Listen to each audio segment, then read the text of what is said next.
Ladies and gentlemen, welcome back to All Access. Okay, we want a round of applause. Come on, we're a mighty crowd. A mighty crowd. This is We a love mighty a crowd. live audience. I am here with my There you go. favorite, my co-host, and I guess I'm his co-host, the one and only Tony Cornelius. She You makes know that. he needs She that makes that applause. sound. She makes it sound so good. It's You know. real. Anyway, we've got a special guest today, Oh, I don't get an and introduction. I've been a big fan of his I for a get no long, long introduction time. from you, Tony. Well, okay, fine. You see how I'm it is. sitting here with my co-host, who I know and love, and she's always giving me a hard time. Angela Stripley. Oh, thank you, Tony. How was that? That was really Okay, nice. great. And now I want to introduce our guest. That's fine. See what I did there? That's fine. Okay, you're the All boss. right. You're the boss. Well, not really. But ladies and gentlemen, we have loved this man and this group for over 50 years. Yeah, you won't believe it when you see him, but he's definitely been in the band. He's a founding member of Rose Royce. Ladies and gentlemen, put your hands together for the one and only Kenny Copeland. Woo-hoo-hoo. Hi. Kenny. Hey, So good to See see you, you. man. yes, glad to be here. That makes it sound like a long time when I say that over 50 years, but it is 50 years, isn't it? It's been about that long, maybe 45, 50. Okay, let's go 45. Yeah. So Rose Royce, let's first of all, how are you doing? I'm doing great. Just trying to stay out of the buffet so much. You know what I mean? It's a lot of food. It's a lot of food. Ooh. It's a lot of food in Okay. the buffet. Yeah, and it's yes, it calling is. Yes, all it of is. us. Yes, Yeah, I it is. told myself today, someone said, "Are you hungry?" I'm like, "Not at all." You know, I mean, there's a lot of eating going on. A lot of eating. I'm During trying to this stay time. away from the oatmeal raisin cookies.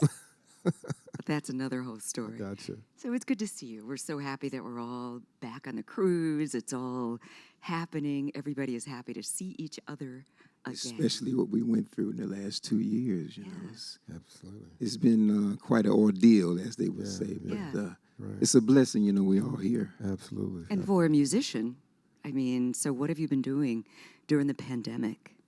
You know, we've been, you know, recording and doing mainly Zoom type of stuff because no one could get together and live. You know, you have to just see people from the screen and do things. And so everybody stayed in touch. We called each other because we were all bored at the time, you know, no work. For a moment, I thought it was over. I said, well, is this it? I said, it's 40-something years now. This last 2 years, no work. Everything kept getting canceled. And it was kind of scary. It was very scary. But we managed. You know, I'm a family man. I spent a lot of time with my grandkids and my wife, Vanessa, there, you know.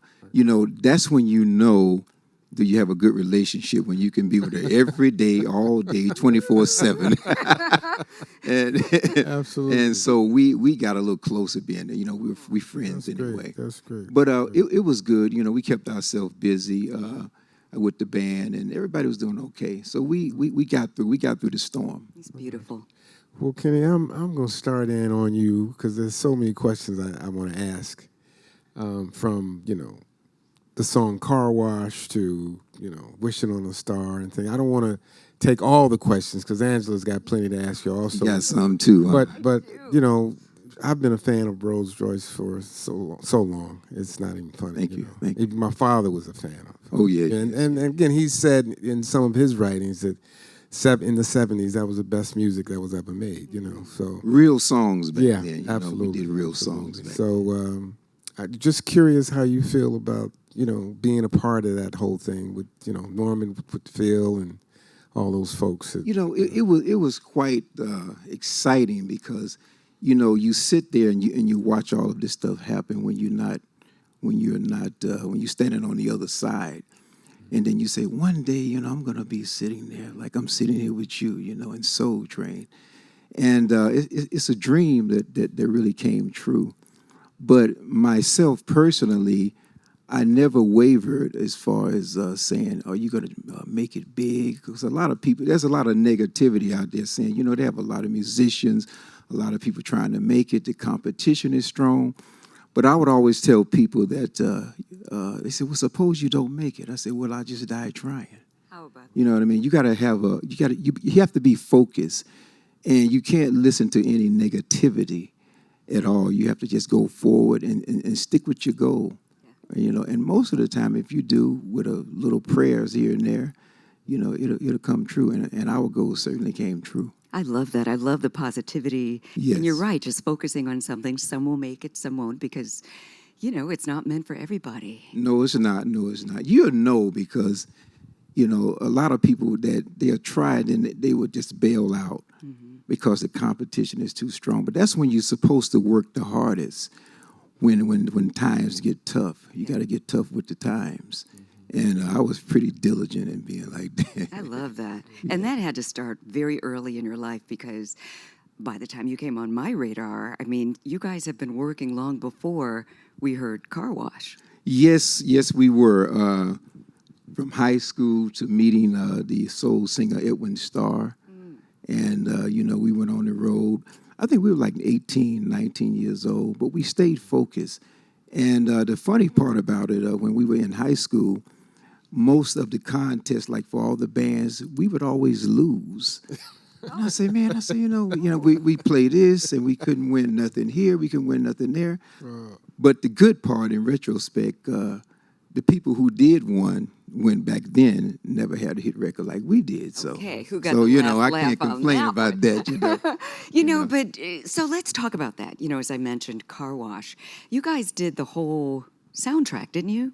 every stitch of the music came from Tell us. us about that. Maybe walk us through that. No, had and real to be- quick, it was amazing. I read something and it talked about how the song was created at the same time the movie was being created. Well, So what I happened? wasn't clear on what exactly that was. What but- happened? They started doing the movie, and Norman Whitfield would go down to the set, and some of the other guys I would never go, but some of the other guys he went down to the set, so he got a vision of what the music should sound like. So he would go down to the set, and then come back and say, "Listen, here's a scene doing the car wash. We need something like a motor." And we all kind of fell in with different pieces, with our different ideas, and we kind of put it together real slowly and slowly and slowly. But the hardest part of doing Car Wash was playing every scene. I mean, every music scene. If the guys turn it, we got to play. So it took us about 6 months Wow. to do that album. And actually, when we finished, we kind of said, well, you know, if making a record is this difficult, maybe we should don't take any more soundtracks. That sounded like a score. Oh, that you that guys was. did. That was. And I think we were one of the first group that had Yeah. a double album set. Wow. But we learned a lot. You know, Norman was he was very influential, and I mean the great Norman Whitfield with the Temptations and everybody. So we looked up to him, and he just said, "Fellas, just follow me. Don't worry about it. It's going to be a lot of work," and it was. And every excuse that we would have, he would just cut it down. You know, we were some young guys and say, you know, this is no. When you really get into business, you got to put in some work, some real work. And it's interesting because you just broke down what went into scoring that music. Yes. And then you think about how things are done today, you know, where you didn't have to necessarily work that hard.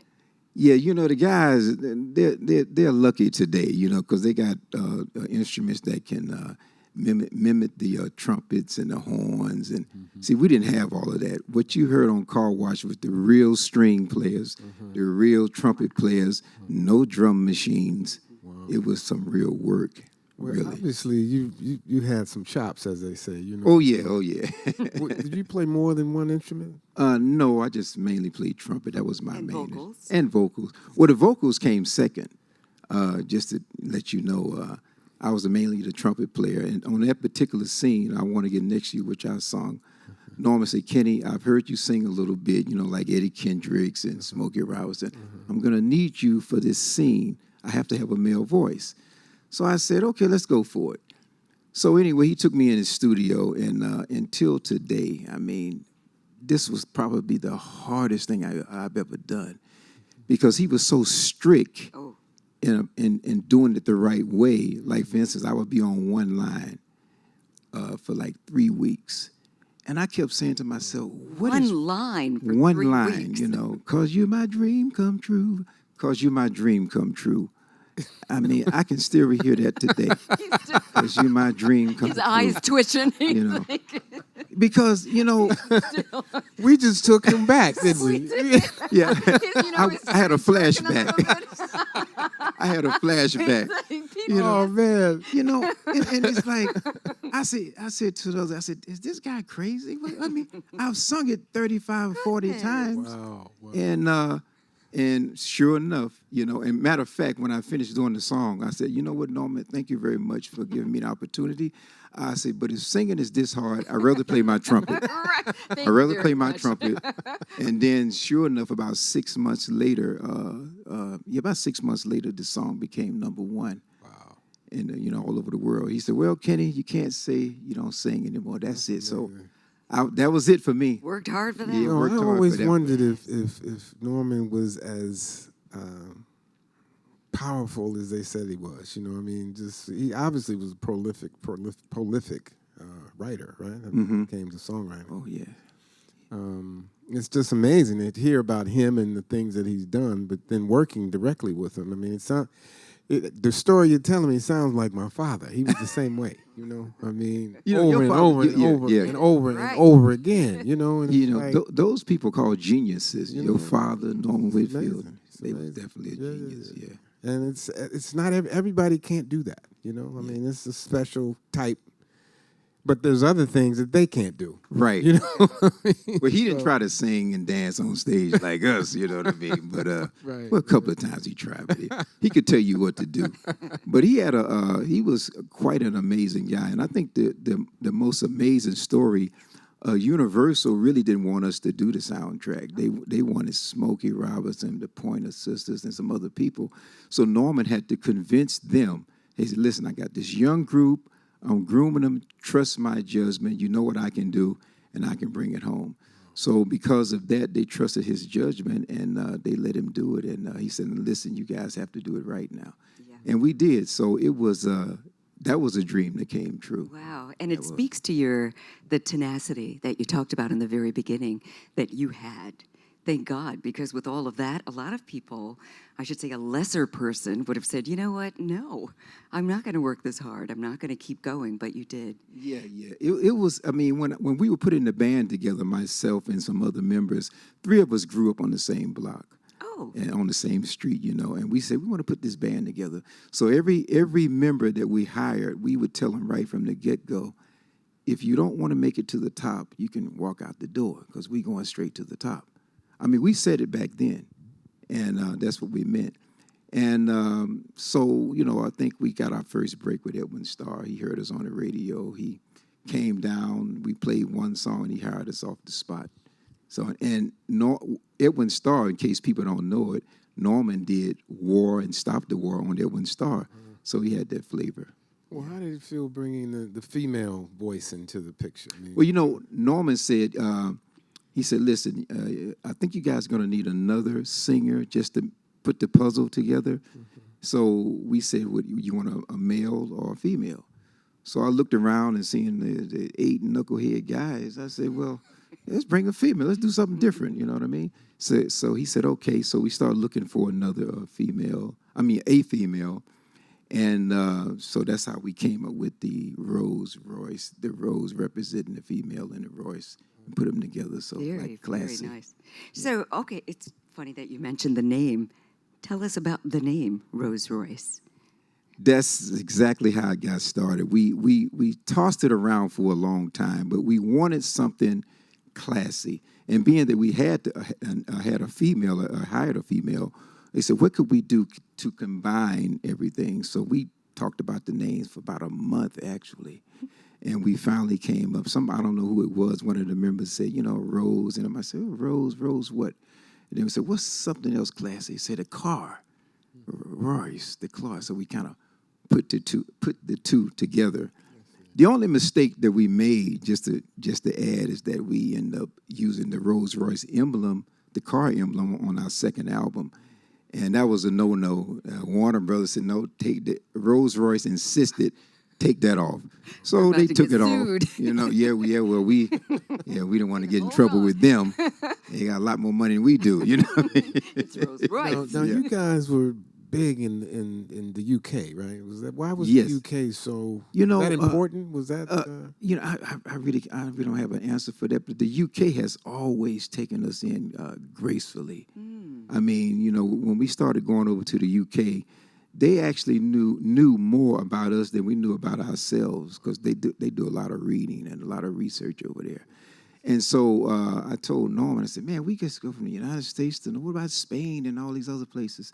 And we eventually started going to different areas around the world. But the UK was the number one place that we would go. I mean, we've been over there so much; it's just like home, and we enjoy. The audience is great. I mean, they love us. The only thing I had to learn from the UK is that some audiences, you know, you'll be singing and dancing and all of that, and they be real quiet. And you don't know if you kind of entertaining them. Are they feeling it? But at the end, they give you a standing ovation. It's like, I guess this is the way it goes, you know. You know, so you didn't really know, but that's the way it went over there. I can only imagine that feeling, though. You're out there leaving it all on the Yeah, stage. you want to hear something. Nobody's you know what I mean? moving. You know, they're sitting there, you know, like, and all of a sudden at the end, they just, wow, we thought you guys didn't like it, you know. I love the longevity. I mean, you know, as we were talking about, you know, mid 70s, you guys were rocking it, you know, all through up to now. And some of the songs that are so popular that we hear from newer artists like Mary J. Blige, I'm Going Down, you're thinking, oh, Mary's got a hit. Do they always know where that song comes from? Well, on my show, if you seen our show the other night, I kind of explained that mainly to the younger folks. You know, Mary J. Blige, Beyonce, Madonna, Christine Aguilera. I do a whole little segment just to educate them where it came from. But I think Mary J. Blige and most of them did a good job, especially Mary J. Blige. Yeah. I mean, I heard a song one time. I didn't know if it was us. I said, that us? That's Mary J. Blige. She did an excellent job. You know what I mean? For sure. well, how about the song "Wishing on a Star"? Was that one of my favorites? You know, I love all your songs, but I mean, I can really "Wishing on a Star." It seems like it's in my mind all the time. That's a great song, and the good part about that song, the writer, in case you didn't know, the writer was going to give that song to Barbara Streisand, Oh, and Norman Whitfield, which that was his girlfriend at the time, he talked her out of it, and thank God he did. really? I can't even Thank God he imagine did that. because that song it's amazing. Yeah. Do you have a favorite? You know, as Tony said, Wishing on a Star. And that when I think of Rose Royce, that's the song Yes, that I yes, always yes, think yes. of. But do you have a favorite? My favorite song, since I'm a trumpet player and a musician as well, is "Do Your Dance."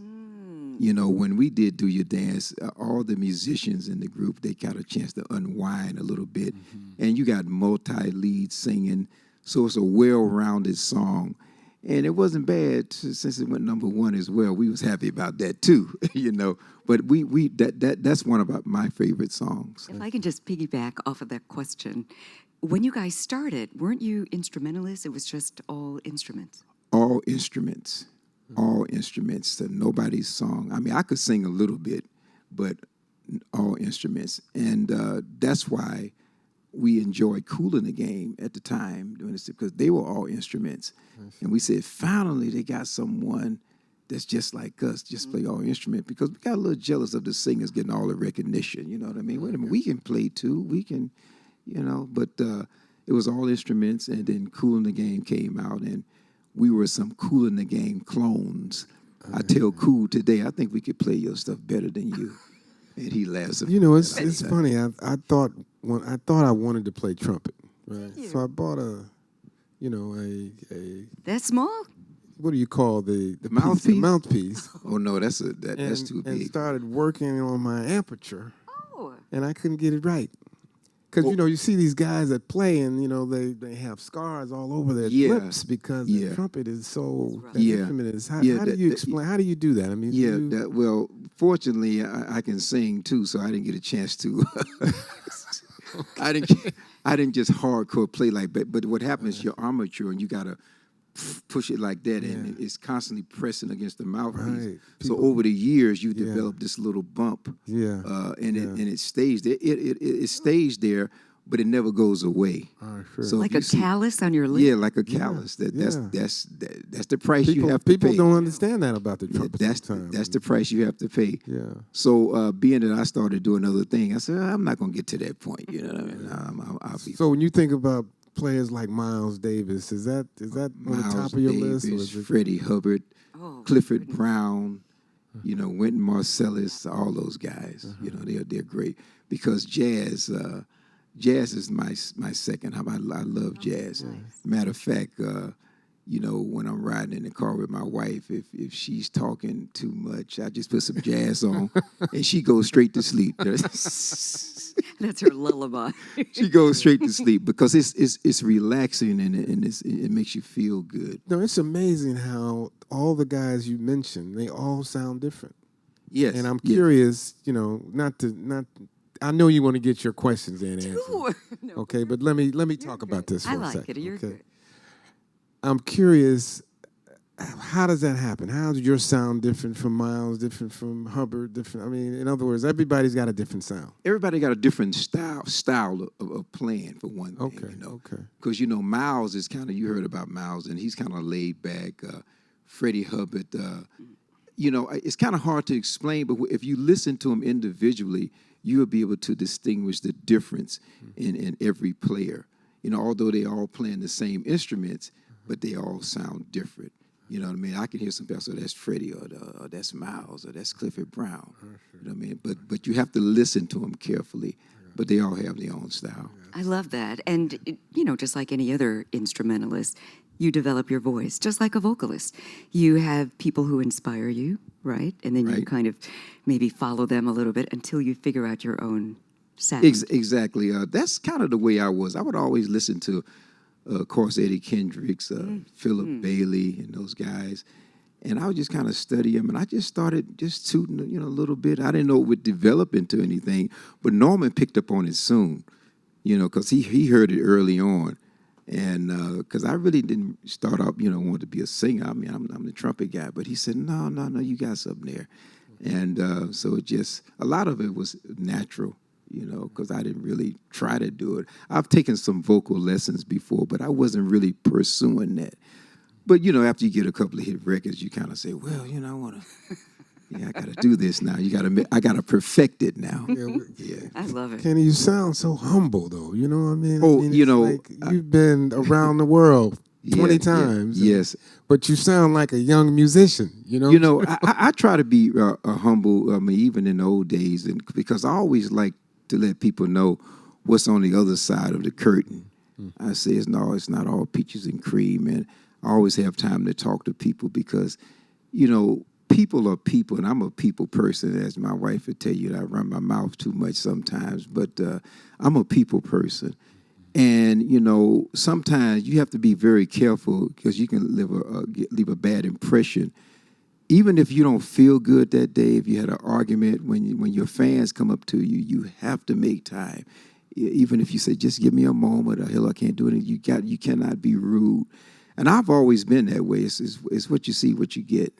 I love that about you. And a lot of artists who are major and they're on top, they don't take the time. It's, kind of like, here I am, I've got mine. I don't have to talk to you anymore. Where it's the fans who pretty much got them where they are. Have there ever been times when, the people that you admire, that you met them and maybe wished you hadn't because of the ego? No, not really, because I've when I started meeting certain people, and I would kind of screen them a little bit if they got an attitude, but then I would always say, with my success, I said, listen, when you get a gold or platinum record or whatever, it's certified by the RIAA. So in case that, I said, listen, I have a RIAA success too. So, understand, I may not have as much money as you have, but yeah, I've achieved some success. But if you see these type of people, I just stay away from them. I've met some people that didn't really sit right with me, and I just don't have nothing else to say to them. Yeah. You know what I mean? Because my attitude is, You go your way, I go your way. If I don't ever talk to you for the rest of my life, my lifestyle's not going to change no way. Yeah. So there it is. We've had interviews where I've asked direct questions where it's, how do you get above? Did you ever try to do better than the last record? What was your attitude Always about that? And that's we one get of, different answers every time. We always ask that question. Yeah, because it's hard to outdo yourself sometimes. You say, I've done it. What else can I do? And a lot of times, even when I'm doing the show, I'll walk around and my heart be beating fast, and I know I did good the last show. What can you do this time? Because we are like, when it's time when it's time for showtime, you have such this adrenaline that I'm gonna go out there and kill these folks. I'm gonna, you know what I mean? And I just take that attitude like we're in charge now, and that's how we do our show. Our job is to make sure that people are happy, and that's what we do. And some audience, you can only do so much. Some artists, you go to some artists, you may not be their favorite artist, maybe somebody else. But as long as you're doing all that you can do, then you can walk away and say, I gave them all I had. So if they don't like that, there's nothing I can do. That's my attitude. I love that. I love that attitude, and that's what's brought you so far. Have there ever been times when you grew frustrated with the industry and thought, maybe I'm going to do something else? I'm gonna be honest. That's happened a lot of times, and I don't know how much time we have. But what frustrated me early on is when you deal with the radio stations and the new DJs and the new program directors and all. And sometimes they have a tendency to be a little prejudiced because it's like, if they're 28 and they playing a song from an artist that's 45, they have a tendency to disregard the material. If the material or the songs are good, it doesn't matter whether you was 45 or whether you was 25. Look at what sounds good. Now, if you want to put it to a contest, put my song up, okay, that's good, with a 28-year-old's song. If my song sounds better than his, then give it up, and say that's what it is. But sometimes they don't do that, and I started getting a little frustrated because I believe live and let live. You can't be on top forever, but I'm just saying, just give everybody a fair shot. Yeah. And then let the audience and the public and the general, let them choose, not you. Absolutely. That's the tough thing about DJs and program directors. Not to put down DJs and program directors, but it's similar when we hire people to DJ a party. It's like, play the hits. Don't try to cut a record in here. Right. Play the hits. That's all. I mean, it may sound boring to you, but we want people on the floor who know the songs, who can understand what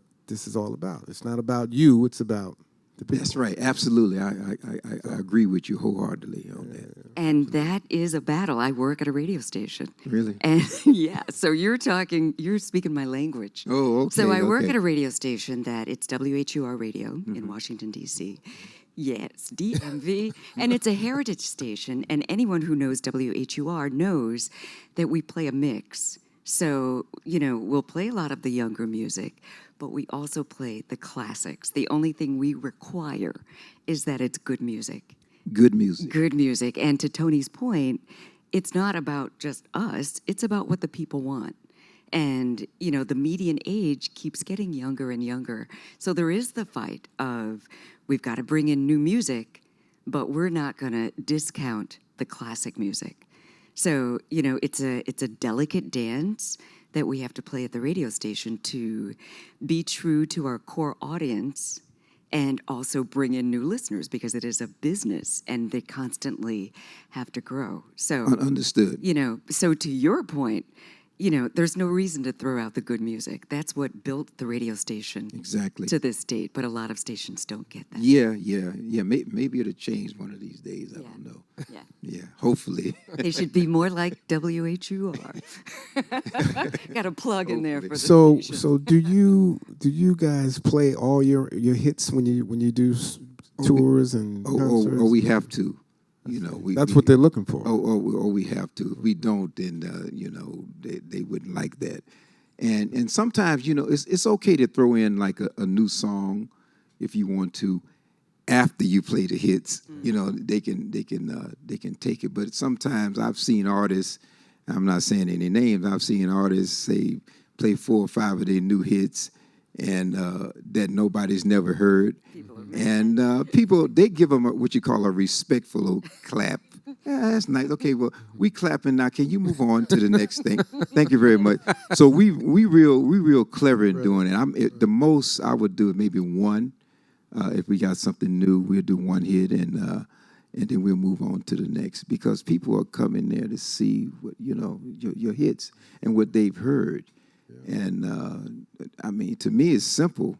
You know, that's how you eat. That's how you make your money. But is that something that was learned just through experience, that you guys learn? Like, let's just give them new music. Learn through. I learn a lot through experience, because even when I'm not performing, I go look at other artists and what they do, and mentally I say, okay, now I'm gonna do that, but I'm not gonna do that. You know, do that, and I'll take all of that knowledge that I've learned and go back home, meditate on it, and I say, well, this is what we're gonna do. And I'm not always right, you know what I mean? The good part about our band is that I call ourselves a show band, because when you see us, you're gonna see the bass player do something, you're gonna see the drummer do something, there's, of course, the lead vocal, you're gonna see the piano. So people are getting just a lot of just entertainment. You're gonna have sing-alongs. And to me, that's the ingredient of a good show. You know, that's what we strive on. Was it? Do you think that the writing itself was the key to success, or was it developed over time? The different songs that became hits. Was it? Did you know it was going to happen? Without Whitfield, was it like it would never happen? Or I mean, what's your? Yeah, you know, it's a part of both what you said. You know, it's part of the writing, and sometimes, you know, if you don't get a good feeling for something. And, you know, I kind of learned this from Norm, and I also learned this from my wife a lot of times. She'll say, if you don't like it, you're not going to really do a good job of it. You have to do something that you like as well. And, you know, the writing is good. Sometimes a good track, if you have a strong track, that can carry the song with a light vocal. Or if you're a hellified singer, you know, you can sing and then they'll disregard the track. Either way, you have to have one of them. You have to have a good track and be a medium singer, or you got to be a great singer and have an okay track. Yeah. And either way, you'll sell the song. Yeah. Love it. And then real quick, we've already, I know I'm over the top here. I know. I'm asking all the questions. I know. I'm about to but so what? But so what? So what, because I'm asking all the questions. My last question. Yeah. No, keep going. When it came to the stories behind the song, can you give us any detail on, was it true? In other words, Wishing on a Star, was that about someone else, or was any song that you can remember, was there a story behind it, how it was written and why? You know, I'm going to be very honest.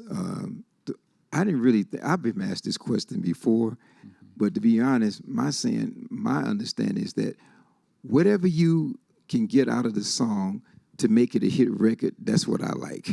You know what I mean? I didn't really think about the stories. You know, some other artists have, but I can't really say for myself. I'm just want to just make sure that it was good and people understood it. I've heard people come up to me and say, "Man, that song you sung, you know, I made babies off that song and this, that, and the other." I said, "Well, I'm glad you got something out of it. You know that, right. You know that's good. You know what I mean? Good for you. I was just trying to make you happy." Okay, exactly. As the music industry is evolving and changing, and so is Rose Royce, you have evolved over the years.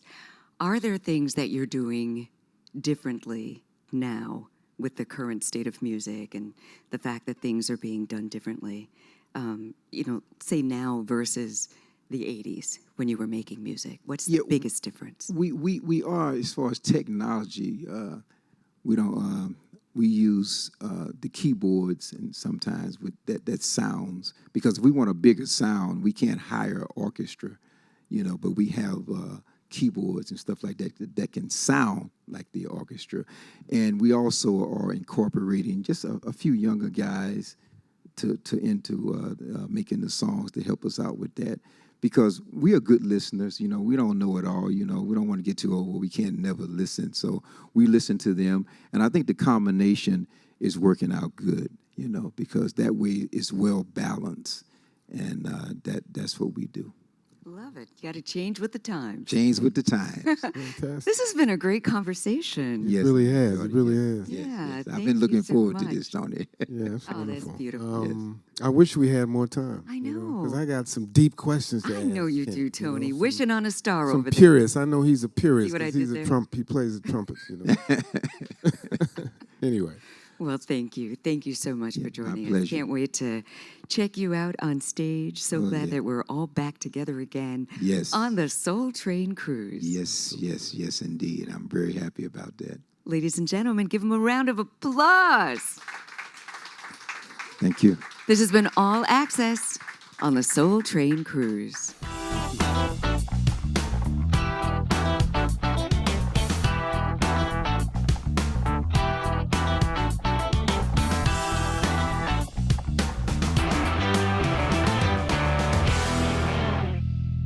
The Soul Train Cruise is back in 2023. Join us as we bring the love, peace, and soul to the high seas for our 10th anniversary celebration. Immerse yourself in classic soul, funk, and R&B as we celebrate the iconic television show that started it all. You'll experience over 50 live performances by the superstars of soul, including George Benson, the Commodores, the Spinners, Peebo Bryson, Evelyn Champagne King, Midnight Star, Denise Williams, Zap Band, Al McKay All-Stars, One Way featuring Al Hudson, Sounds of Blackness, and many more. Rub elbows with the stars at interactive events, including panel discussions, Q&As, wine tastings, and much more. Celebrate the good life from January 29th to February 5th, 2023 on the stunning Holland America Line, New Amsterdam. We're setting sail from Fort Lauderdale and grooving all the way to the sun-kissed ports of Amber Cove, San Juan, and Half Moon Key. As a valued guest on our 2022 sailing, you're eligible for the lowest rates available, but only when you book on board this week. Visit our sales reps to reserve your cabin now for a deposit of just $100 per person. The Soul Train Cruise sells out every year, so don't wait. There's no party like a Soul Train party, and our 10th anniversary celebration is sure to be the biggest and best yet. Join us on the Hippest Trip at Sea in 2023.